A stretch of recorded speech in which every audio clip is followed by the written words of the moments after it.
Season 4, Episode 2 of Industry is here. And all I can say is, wow, what an episode of television that was. I feel I can quite comfortably say that this is probably one of the most underrated shows on TV right now. And this episode proved exactly why. Episode 2 was mainly focused on Sir Henry Muck and his descent into darkness. And we saw the events that led him to the very moment that we saw in the Episode 1 finale. Plus, we also saw how he needed to be brought to the brink of death to realize that he actually wanted to live. So, with that, let's dive into this week's episode, break down the important details, and I'll share if it's worth a watch. So, let's get into it. Here is Industry Season 4, Episode 2, Ending Explained.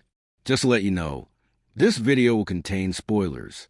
The point of the episode, the entire point of this episode was to basically show Henry as the villain who was self-destructive, and not only ruining his own life, but ruining the life of those that care about him in the process, as he was about to celebrate his 40th birthday. But what it did by the end of the episode was it had us wanting the best for him after finding out the reason as to why he was acting the way that he was.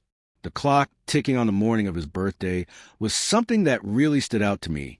This showed how Henry felt as though he was running out of time. And also, with it being his father's watch that he was given on his birthday, it leaned into that countdown even more. The countdown for Henry to outlive his father. Something that we didn't know at that time. In the opening scene, we saw that Henry lost the election for Wakeville to Jennifer Bevan, the Labour MP. And the lack of purpose that Henry had following that loss was what was brought to the forefront of his mind. This almost tricked us into thinking that that was the reason as to why he was abusing substances and just getting intoxicated whilst losing track of the days. But in reality, it was something different. Yasmin wanted Henry to find purpose again, so she set up a meeting with Whitney so that he could have an opportunity to grow tender with him, but he was turning down the offer. This was something that was frustrating Yasmin because she felt like her relationship was falling apart, and there was quite literally nothing that she could do about it. She was on the cusp of leaving Henry, but I suppose what this showed us was the true love that she actually had for him, because she was standing by him even in the darkest of moments and when he was treating her terribly. They ultimately erupted in front of one another in a single-take argument scene that was just delivered so perfectly. It captured the sheer heartbreak, but the desire that Yasmin had for Henry to return to his usual self and for their relationship to go back to how it was before. During the celebration of his 40th birthday, when he went down to the dining hall after taking even more substances, he saw a hallucination of his father. It was when they went to the pub and he beat up George for speaking bad about Yasmin, where the hallucination said, "Shine your shoes, boy." This not only meant give George a seeing to, but it connected back to the final thing that his father would ever say to him when he was younger.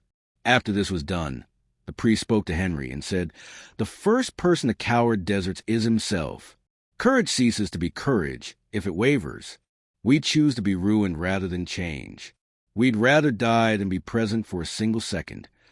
In this instance, the priest was almost reflecting on Henry's father, but as well with it cutting to Henry going his car, switching on the engine, and closing the garage door.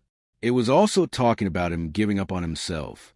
It was during this scene where we saw Henry's father speaking with his son on the morning of his 40th birthday, and he took himself outside. As Henry watched on from the window of his house, his father ended things for himself. This was why Henry was so broken in the build-up to his 40th birthday. He didn't know how to handle the idea of outliving his father, hence why he was planning on ending things too. It was only through being on the cusp of death and hearing Yasmin's voice within his mind which brought him back to life.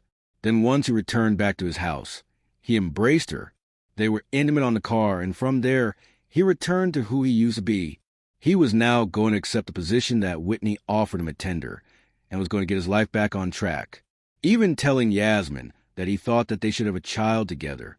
This episode was just beautifully constructed, where we got a deeper look inside the mind of Henry Muck and all the troubles that were plaguing him. I feel like it was also a deeper look at the fact that sometimes men don't speak their minds, or they can feel like they're less of a man for doing so. And that's why he turned to other ways of dealing with it, especially seeing as though that's what his uncle was telling him to do. It showed that he never properly had the support system in place to move on from his father's death. So, with this episode quite literally being a countdown to his 40th birthday, the time where his father decided to end things. It was a really haunting, bleak episode that was strangely beautiful to watch unfold. My review of the episode. This could genuinely be the best episode in the entire series. From start to finish. I was hooked and I didn't want it to end. I love how the entire opening part of the episode led us to the point where episode 1 finished, where Henry was playing on the harpsichord, seeing his intoxicated mind and how his reality was just morphing around him, where moments were just passing him by, such as even getting dressed. It had this sense of immersion to it where I was utterly impressed with the transitions. A scene that I think has to be spoken about on its own is the one where Yasmin and Henry were having their argument inside of the bedroom. The decision to have this as a single-take shot allowed it to feel like a real free-flowing argument where the tension was just rising and rising until it all boiled over, as much as they were angry at each other.